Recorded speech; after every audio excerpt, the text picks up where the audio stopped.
नमस्कार दोस्तों, स्वागत है आप सभी का हमारे चैनल पर। अभी तक की सारी बड़ी और जरूरी खबरें हम आपके लिए लेकर आए, तो चलेंगे एक एक बड़ी खबर की ओर। लेकिन उससे पहले दोस्तों, अगर आप मानते हैं कि मोदी है तो हर चीज मुमकिन है, तो अभी कर दीजिए इस वीडियो को लाइक, चैनल को कर दीजिए सब्सक्राइब, बेल आइकॉन दबाइए, साथ ही कमेंट बॉक्स में लिख दीजिएगा जय हिंद। तो चलते पहली बड़ी खबर की ओर दोस्तों, जहाँ आपको बता दें अभी तक की ब्रेकिंग न्यूज आ रही है दोस्तों। बड़ा खुलासा हुआ है। जी हाँ दोस्तों, भारतीय सेना के जवानों ने चीन के कर्नल को जिंदा पकड़ा था। जी हाँ दोस्तों, ये बड़ी खबर आ रही है। सूत्रों के हवाले से बताएंगे पूरी खबर क्या है दोस्तों। साथ ही आपको बताएंगे जहां पर एलएसी पर तैनात कमांडरों को मिलेगी पूरी छूट। जी हां दोस्तों, सही सुना आपने, बताएंगे पूरी खबर। साथ ही यूएस के राष्ट्रपति अमेरिकी डोनाल्ड ट्रंप का क्या बयान आया है चाइना विवाद को लेकर, दोस्तों बताएंगे। साथ ही आप गूगल पे का यूज करते हैं दोस्तों, तो आपके लिए बड़ी खबर हो सकती है। तो बने रहिएगा वीडियो के लास्ट तक, इस वीडियो को अंत में शेयर करना बिल्कुल मत भूलिएगा। तो चलते पहली बड़ी खबर की ओर, जहां आपको बता दें कि भारतीय सेना के जवानों ने चीन के कर्नल को जिंदा पकड़ा था। जी हाँ दोस्तों, सीमा विवाद पर अब तक की सबसे बड़ी खबर आपको बताने जा रहे हैं। गलवान में चीन के सैनिक भारत के कब्जे में थे।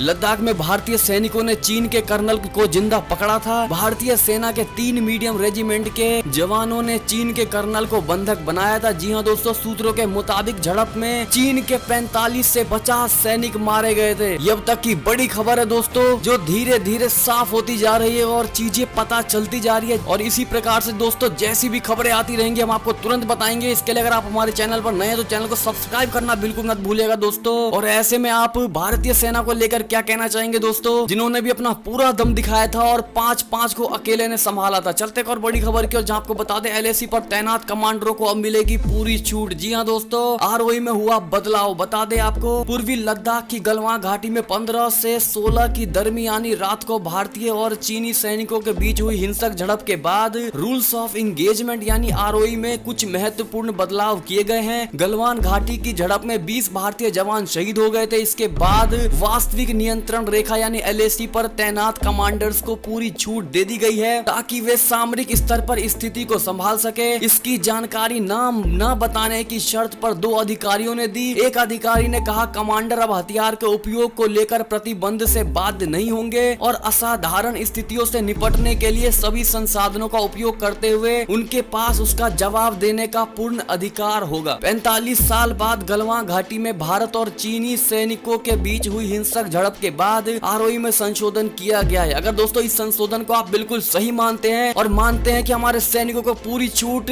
जो दी गई है वो पूरी तरह से सही है, तो दोस्तों कमेंट सेक्शन में आप लिख के जरूर बताइएगा और आपके अनुसार इस छूट को किस प्रकार से उपयोग करना चाहिए दोस्तों। चलते एक और बड़ी खबर की, और जहां आपको बता दें गलवान विवाद पर रक्षा मंत्री की हाई लेवल मीटिंग जारी है। सीडीएस समेत 3 सेना प्रमुख से मंथन। जी हाँ दोस्तों, भारत चीन से तनाव के बीच रक्षा मंत्री राजनाथ सिंह आज बैठक कर रहे हैं। इस बैठक में तीनों सेना के प्रमुखों के अलावा सीडीएस बिपिन रावत शामिल होंगे। मीटिंग में लद्दाख में जमीनी हालात की पूरी समीक्षा की एलएसी समीक्षा और एलएसी के साथ तैयारियों का जायजा लिया जाएगा। जी हाँ दोस्तों, रक्षा मंत्री राजनाथ सिंह पहले भी तीनों सेना प्रमुखों के साथ इस मसले पर बैठक कर चुके हैं। चलते एक और बड़ी खबर की ओर दोस्तों, जहाँ आपको बता दें भारत चीन तनाव पर बोले पूर्व सेना अध्यक्ष जनरल वीके सिंह। जी हाँ दोस्तों, ड्रैगन को आर्थिक रूप से चोट पहुंचाया जाए। जी हाँ, सड़क परिवहन और राजमार्ग राज्य मंत्री और पूर्व सेना अध्यक्ष जनरल वीके सिंह ने कहा है कि चीन द्वारा की गई हालिया धोखेबाजी ने दोनों देशों के बीच विश्वास में एक और कमी पैदा कर दी है। वीके सिंह ने कहा कि युद्ध एक अंतिम विकल्प है, लेकिन कई तरीके हैं जिससे चीन को सबक सिखाया जा सकता है। एक तरीका है कि चीन का आर्थिक रूप से बॉयकॉट करे।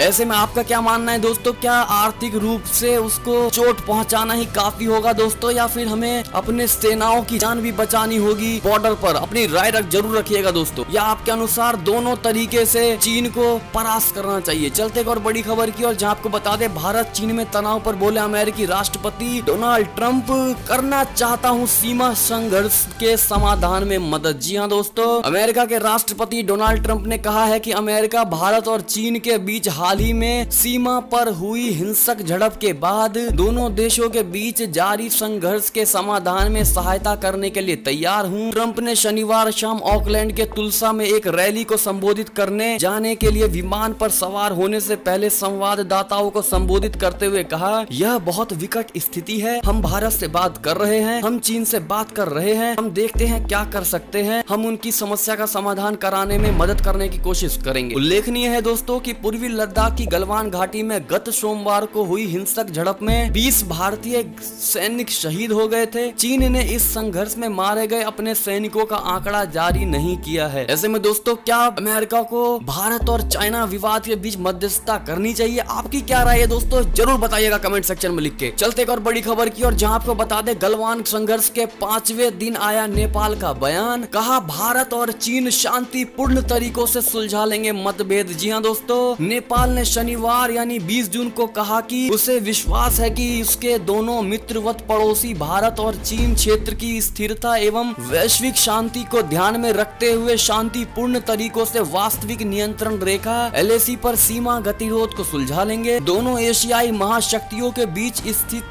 हिमालयी राष्ट्र ने कहा कि वह क्षेत्रीय और वैश्विक शांति के लिए हमेशा दृढ़ता से खड़ा है और उसने विश्वास जताया है कि अच्छे पड़ोसी की भावना के साथ भारत और चीन के बीच मतभेदों को सुलझा लिया जाएगा। ऐसे में दोस्तों आप नेपाल की इस भाषा को आप किस प्रकार से देखते हो दोस्तों, जरूर बताइएगा। क्या यहाँ पे आपको कोई चाल नजर आती है? क्योंकि जिस प्रकार से नेपाल भी भारत के साथ मतभेद करता हुआ दिखाई दे रहा है, तीनों भारत के हिस्से को लेकर जरूर बताइएगा। चलते और बड़ी खबर की और जहाँ चीन से तनाव के बीच एक और खबर आ रही है दोस्तों। LAC के फॉरवर्ड फ्रंट पर होगी ITBP के 2000 और जवानों की तैनाती। जी हाँ दोस्तों, सही सुना आपने। लद्दाख में चीनी सैनिकों से तनाव के बीच ITBP के 2000 अतिरिक्त जवानों को वास्तविक नियंत्रण रेखा के अग्रिम मोर्चे पर तैनात किया जा सकता है ताकि निगरानी को मजबूत किया जा सके। एक वरिष्ठ अधिकारी ने शनिवार को ये जानकारी दी। लद्दाख की स्थिति को देखते हुए देश के विभिन्न क्षेत्रों में अलग अलग ड्यूटी कर रहे ITBP के जवानों को वापस बुलाया जा रहा है। ऐसे में दोस्तों सीमा पर पूरी तरीके से सेना को लेकर तैयारी कर दी जा चुकी है। अब आगे से अगर कोई भी हमला होता है दोस्तों तो भारत उसका करारा जवाब देगा। ऐसे में आपका क्या मानना है, जरूर बताइएगा। चलते एक और बड़ी खबर की और जहां आपको बता दे, भारत चीन तनाव पर अमेरिका के राष्ट्रपति डोनाल्ड ट्रंप ने कहा हालात काफी मुश्किल है। एक और खबर की माने तो चीना पर सीमा पर सैनिकों के लिए नीति बदले केंद्र, वो एक मारे तो हम 5। जी हाँ दोस्तों, अमरिंदर सिंह जो कि पंजाब के मुख्यमंत्री, उनका कहना है लद्दाख में LAC पर चीनी सैनिकों से हिंसक झड़प में जिस तरह से भारत के 20 जवान शहीद हुए दोस्तों, ऐसे में पूरे देश में गुस्सा का माहौल है। वहीं पंजाब के मुख्यमंत्री कैप्टन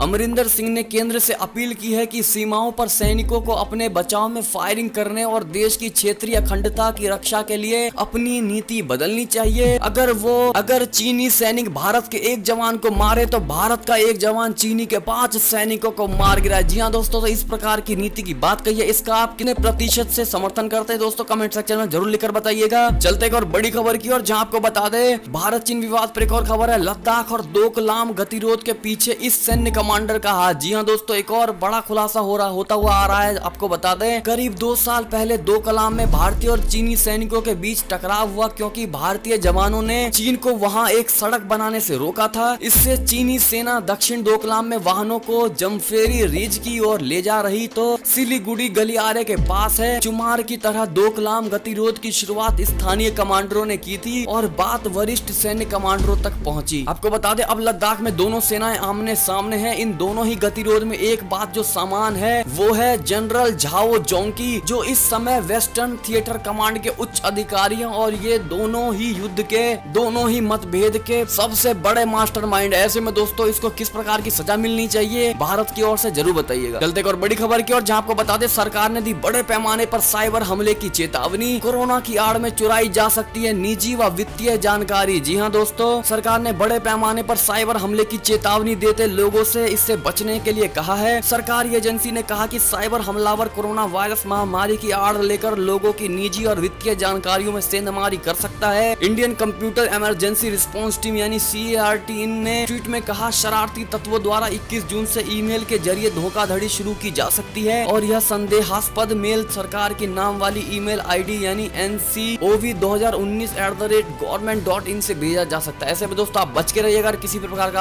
अगर आपके पास मेल आता है तो कृपया करके उस मेल का रिप्लाई बिल्कुल मत करिएगा दोस्तों। अगर आपको ऐसा कोई मेल आया है तो आप कमेंट सेक्शन में हमें लिख के जरूर बताइएगा। चलते एक और बड़ी खबर की ओर दोस्तों, जहां आपको बता दें, अगर आप करते हैं गूगल पे का इस्तेमाल तो जाने इसको लेकर RBI ने अदालत से क्या कहा। जी हाँ दोस्तों, भारतीय रिजर्व बैंक ने दिल्ली उच्च न्यायालय को बताया कि गूगल पे एक तृतीय पक्ष ऐप प्रदाता PPAP है और यह किसी भुगतान प्रणाली को संचालित नहीं करता है। RBI ने मुख्य न्यायाधीश DN पटेल और न्यायमूर्ति प्रतीक जालान की पीठ को बताया कि इसलिए इसके संचालन से 2007 के भुगतान तथा निपटान प्रणाली कानून का उल्लंघन नहीं होता है। आपको बता दें दोस्तों, दरअसल मामला यह है कि इस संदर्भ में वित्तीय अर्थशास्त्री अभिजीत मिश्रा ने एक जनहित याचिका में आरोप लगाया था कि गूगल का मोबाइल भुगतान ऐप गूगल पे या संक्षेप में जीपे आरबीआई से अपेक्षित मंजूरियों के बिना वित्तीय लेन देन की सुविधा दे रहा है। ऐसे में दोस्तों किसी भी ट्रांजैक्शन को करने से पहले आप 100 बार जरूर सोच लीजिएगा। और ये तब तक की सारी बड़ी खबरें, हम आपको हर तरह से अलर्ट करते रहते हैं, अच्छी अच्छी खबरें लाते हैं दोस्तों। और भारत चीन विवाद से सारी बड़ी खबरें जानने के लिए और सबसे पहले जानने के लिए आप हमारे चैनल को सब्सक्राइब जरूर कर लीजिएगा दोस्तों। और अभी कर दीजिए इस वीडियो को अपने भाई बंधुओं में शेयर, वीडियो को कर दीजिए लाइक, चैनल को कर दीजिए सब्सक्राइब, बेल आइकॉन दबाइए, साथ ही कमेंट बॉक्स में लिख दीजिएगा जय हिंद जय भारत। तो मिलते हैं आपसे अगली बड़ी खबरों में, तब तक के लिए अपना ख्याल रखिएगा। धन्यवाद।